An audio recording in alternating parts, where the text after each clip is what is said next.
கடலூர் மாவட்டம் புல்லஞ்சாவடி அருகே லாரி டிரைவரை தாக்கி செல்போன் மற்றும் பணத்தை பறித்துச் சென்ற மர்ம நபர்களை போலீசார் தேடி வருகின்றனர். விழுப்புரம் மாவட்டம் திண்டிவனம் அருகே பெருமுக்கல் பகுதியைச் சேர்ந்த சாமிக்கண்ணு மகன் ராஜி.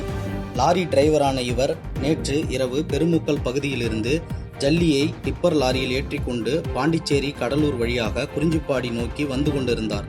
அப்பொழுது புல்லஞ்சாவடி அருகே உள்ள தாப்பாளையம் பொன்னங்குப்பம் பகுதியில் லாரியை நிறுத்திவிட்டு காலை கடனை முடிப்பதற்காக சவுக்கு தோப்பிற்குள் சென்றுள்ளார். அப்பொழுது அங்கு வந்த மர்ம நபர்கள் அவரிடம் பணம் கேட்டு மிரட்டியுள்ளனர். தன்னிடம் பணம் இல்லை என்று கூறியுள்ளார். இதனால் கோபமடைந்த மர்ம நபர்கள் ராஜியை தாக்கி லாரியின் முன்பக்க கண்ணாடியை உடைத்து கையில் வைத்திருந்த செல்போன் மற்றும் 20,000 பணத்தை பிடுங்கிச் சென்றுள்ளனர்.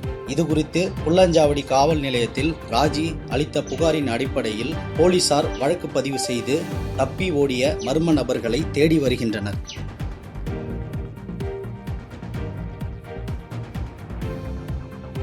பாதகம் செய்பவரை கண்டால் நாம் பயம் கொள்ளலாகாது பாப்பா. மோதி மிதித்துவிடு பாப்பா, அவர் முகத்தில் உமிழ்ந்து விடு பாப்பா.